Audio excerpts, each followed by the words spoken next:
Olá, somos do Grupo 8 e estaremos falando sobre o fígado e vias biliares com ênfase na anatomia aplicada à litíase das vias biliares extrahepáticas. Para começar, estarei dando uma breve introdução sobre o fígado e vias biliares. O fígado é a maior víscera abdominal e ocupa uma porção substancial da cavidade abdominal superior, preenche a maior parte do hipocôndrio direito, epigástreo e pode se estender até o hipocôndrio esquerdo. Também podemos simplificar falando que o fígado se estende do quadrante superior direito ao quadrante superior esquerdo. O fígado geralmente é descrito como um órgão com uma fase superior diafragmática e uma fase inferior visceral e uma margem inferior. A fase superior diafragmática é a maior fase do órgão e está imediatamente logo abaixo do fígado, separado dele por peritônio. Macroscopicamente, ele é dividido em um lobo direito e um lobo esquerdo pelo ligamento falciforme. Na fase visceral, podemos observar várias impressões que são deixadas pelos outros órgãos que são encontrados na cavidade abdominal. Podemos observar todos os lobos que formam o fígado, o direito, o quadrado, o esquerdo e o caudado, e a porta do fígado.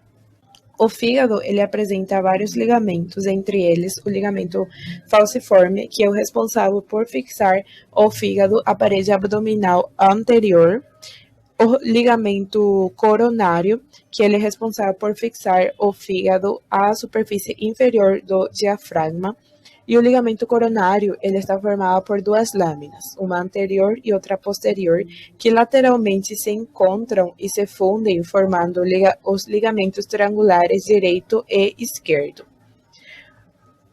Também não podemos esquecer do aumento menor, que é uma prega de peritônio que se estende da curvatura menor do estômago, da parte proximal do duodeno até a fase inferior do fígado. O ligamento redondo, ele vem da obliteração da veia umbilical, une o fígado à zona umbilical da parede abdominal anterior, e o ligamento do ducto venoso, que é um remanescente fibroso do ducto venoso que durante o período fetal conecta a veia umbilical diretamente com a veia cava inferior. E o fígado, ele é um órgão que está quase completamente coberto por peritônio visceral, exceto numa pequena área que é chamada de área nua, que está delimitada pelos ligamentos coronários anterior e posterior.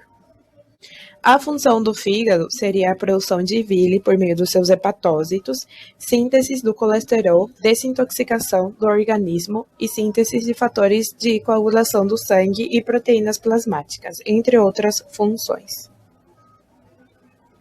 A vesícula biliar é um órgão oco piriforme com 8 a 12 centímetros de comprimento e 4 a 5 centímetros de largura, que sob condições fisiológicas armazena cerca de 40 a 50 ml de fluido em uma pessoa adulta.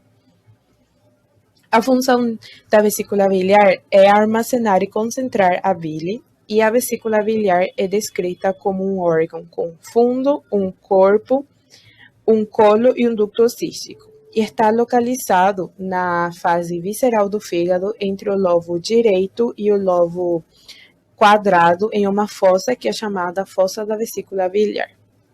As vias biliares é o nome que se dá ao conjunto de condutos orgânicos que conectam o fígado, a vesícula biliar e o pâncreas ao duodeno através da papila duodenal maior. Sua função é de conduzir a bile produzida no fígado para seu armazenamento na vesícula biliar e a sua posterior liberação juntamente com o suco pancreático no duodeno. As vias biliares está formado pelo ducto cístico, que drena o conteúdo da vesícula biliar para o ducto colédoco, tem de 3 a 4 centímetros de comprimento, partindo do colo da vesícula biliar, segue posteriormente para a esquerda e se une com o ducto hepático comum, formando o ducto colédoco.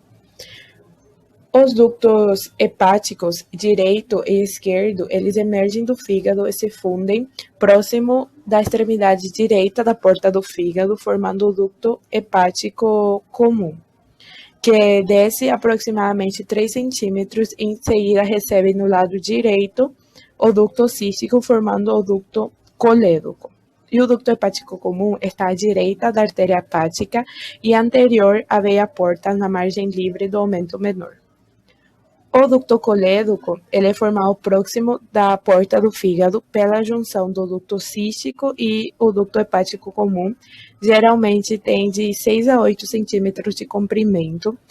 Desce posterior e na margem direita do aumento menor fica em uma posição à direita da artéria hepática própria e à direita e anterior da veia porta.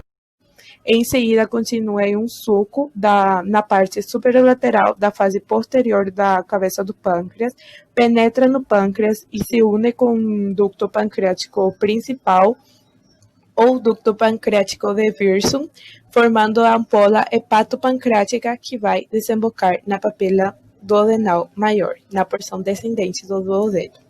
Aqui podemos observar as variações mais comuns das veias biliares, como no caso do ducto cístico, a entrada dele é um pouco mais embaixo, a entrada dele do lado medial, entre outras variações. Devido à proximidade, os ductos colédoco e pancreático penetram juntos a parede duodenal e geralmente se fundem para formar a ampola hepatopancreática, exceto em algumas situações nas quais os ductos penetram a parede do duodeno de forma independente. Em geral, o músculo esfíncter do ducto colédoco envolve a parte inferior do ducto colédoco, enquanto que o músculo esfíncter do ducto pancreático circunda a parte terminal do ducto pancreático principal. Também temos o músculo esfíncter da ampola, que envolve a ampola hepatopancreática. Funcionalmente, todos esses elementos permitem o esvaziamento dos ductos. O trígono cisto hepático, ou trígono de calor, é um espaço triangular formado superiormente pela parte inferior do segmento direito do fígado, medialmente pelo ducto hepático comum e inferiormente pelo ducto cístico. Nessa região, geralmente, encontramos o trecho da artéria cística próxima à vesícula biliar, o linfonodo cístico e os vasos linfáticos que deixam a vesícula. Além disso, podemos encontrar veias císticas pequenas, nervos autônomos para a vesícula biliar e tecido adiposo frouxo. A vesícula biliar é vascularizada pela artéria cística. Esta geralmente é ramo da artéria hepática direita. Em geral, essa artéria passa posteriormente ao ducto hepático comum e anteriormente ao ducto cístico, até alcançar a face superior do colo da vesícula biliar. E nessa região, ela se divide nos ramos superficial e profundo. Formam-se algumas anastomoses por esses ramos na superfície da vesícula. Já o ducto colédoco e os ductos hepáticos são supridos por uma fina rede de vasos que geralmente recebem contribuições de várias fontes, como a artéria retroduodenal e ramos da artéria, que é um ramo da artéria gastroduodenal. A drenagem venosa da vesícula biliar é feita por uma única veia cística, sendo esta formada por várias veias pequenas. Essas veias da superfície superior do corpo e do colo se originam do tecido areolar, que está entre o fígado e a vesícula biliar, e costumam perfurar o parênquima hepático e formar tributárias para as veias portais segmentares. O restante das veias formam uma ou duas veias císticas pequenas, que penetram no fígado diretamente ou após se unirem às veias que drenam os ductos hepáticos e a parte superior do ducto biliar. Já a drenagem linfática é feita por vários vasos linfáticos que partem do plexo submucoso e subseroso de toda a superfície da vesícula biliar e do ducto cístico. Aqueles vasos que passam pela face hepática da vesícula biliar conectam-se aos vasos linfáticos intrahepáticos, enquanto o restante drena para o linfonodo cístico, que geralmente está acima do ducto cístico no tecido do trígono cisto hepático. A vesícula biliar e a árvore biliar extrahepática são inervadas por ramos do plexo hepático, que é um ramo do plexo celíaco, enquanto que a parte retroduodenal do ducto colédoco e o músculo liso da ampola hepatopancreática são inervados por ramos menores do nervo vago. Outra informação importante é que no plexo hepático também seguem fibras aferentes para a dor. Além destas, há algumas aferências adicionais para a dor, que seguem para a vesícula biliar pelo nervo frênico direito. Essas aferências estão diretamente relacionadas à dor referida. Esse é um sintoma clínico no qual um paciente que apresenta alguma patologia vesicular pode apresentar dores que se projetam para o ombro direito, sendo esta uma região do corpo que compartilha o mesmo dermatomo da vesícula biliar. Para entendermos melhor a litise das vias biliares, é importante entender como os cálculos são formados e suas classificações. Os cálculos biliares podem ser classificados em dois principais subtipos, sendo esta classificação dependente da origem do soluto que precipita em um cálculo. A maioria dos cálculos são formados por precipitação de colesterol e cálcio, e também de colesterol puro, que é menos frequente. Além desses tipos, existem os cálculos pigmentares. Estes são causados pela precipitação de bilirrubina e podem ser classificados em cálculos pretos, que são formados na vesícula biliar, ou marrons, formados nos ductos biliares. Existem 4 fatores principais que explicam grande parte das formações de cálculos, sendo estas a supersaturação de bile secretada, redução da motilidade da vesícula biliar, chamada de estase biliar, concentração de bile na vesícula e nucleação de cristais. Sabe-se que a alta concentração de colesterol e lipídio na secreção biliar do fígado é uma predisposição à formação de cálculos de colesterol, enquanto que o aumento no processamento da hemoglobina está relacionado à formação dos cálculos pigmentares. Em relação aos cálculos de colesterol, eles são formados a partir da precipitação na forma de cristais, quando sua concentração na vesícula excede sua solubilidade. Nessa imagem, é possível visualizar a influência da solubilidade de colesterol na bile pela concentração relativa de colesterol, sais biliares e lecitina, um tipo de fosfolipídio. Ou seja, quanto menor a concentração de sais biliares e lecitina, menor será a solubilidade do colesterol. A colelitíase se caracteriza pela presença de cálculos biliares na vesícula biliar. Na maioria dos pacientes sintomáticos, a dor biliar é a principal queixa, sendo esta localizada no hipocôndrio direito. Mas com frequência, essa dor se irradia para o ombro ou a escápula, ambos do lado direito. Essa dor costuma surgir após 1 hora das refeições ricas em gordura. Além disso, podem haver sintomas dispépticos, como eructações, plenitude e náuseas após a ingestão de alimentos gordurosos ou apenas um mal-estar. A colecistectomia é o tratamento indicado para a colelitíase. Ela pode ser aberta ou via laparoscópica. A via laparoscópica é mais comum atualmente e necessita de apenas 4 incisões. E a retirada da vesícula é feita pela dissecção e a ligadura do ducto e artéria cística. O maior risco desse procedimento é que cerca de 3 a 5% dos pacientes podem desenvolver a síndrome pós-colecistectomia. Essa complicação ocorre porque o corpo deixa de armazenar o excesso da bile, produzido durante o período interdigestivo, e os sintomas são como cólica, inchaço e dores até similares à gastrite. Com o tempo, esses sintomas podem melhorar, mas pode se tornar crônico. E o único tratamento mesmo é uma mudança na alimentação para prevenção. Outra doença importante, ocasionada a partir da formação de cálculos, é a coledocolitíase. Nessa primeira imagem, a gente vê a colelitíase em sua definição, que é o cálculo dentro da vesícula a partir dessa ultrassonografia. Nessa segunda imagem, além de um cálculo grande na vesícula, há pequenos cálculos periféricos calcificados e a definição da coledocolitíase, que seria esse cálculo aqui no ducto colédoco. A litíase das biliares extrahepáticas podem ser classificadas de acordo com a origem delas.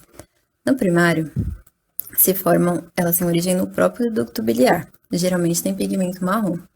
No secundário, os cálculos se desenvolvem a partir do colesterol alto e se formam na vesícula, mas migram pelo ducto cístico para o ducto biliar. As residuais, como o próprio nome já diz, podem ter passado desapercebidas numa colecistectomia, na retirada da vesícula, e normalmente aparecem depois de 3 anos.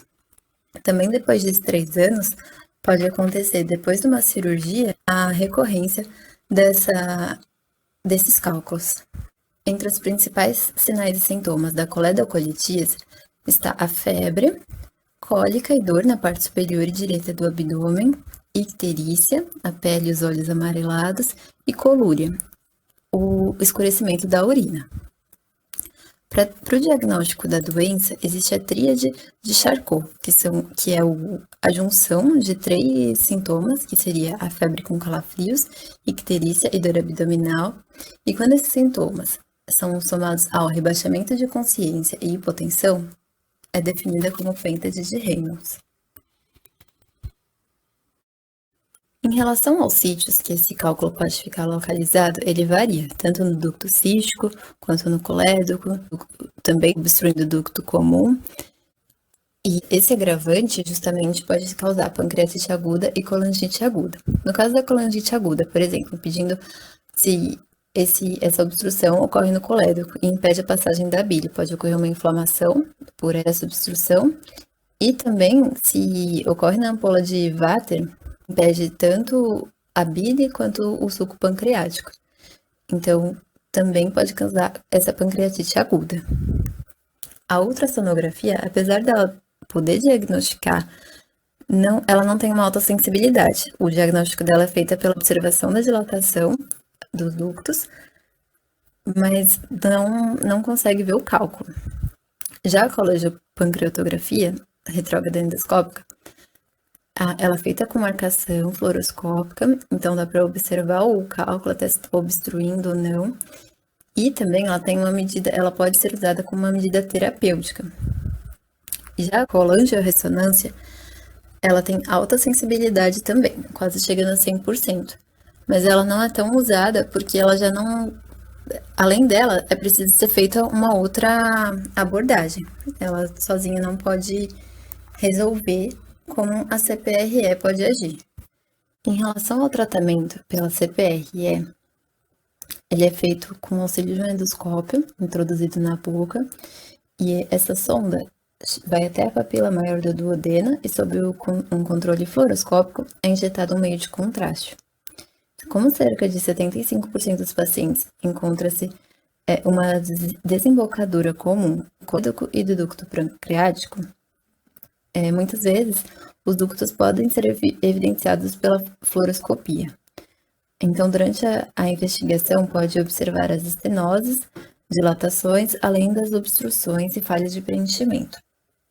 Em uma obstrução da região da papila, com auxílio de instrumentos da microcirurgia, pode-se tentar uma papilotomia endoscópica e a extração simultânea de cálculos.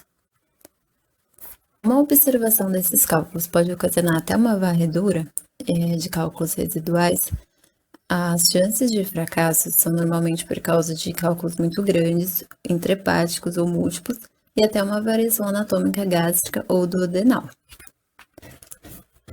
Outra abordagem possível é a exploração laparoscópica do ducto biliar comum.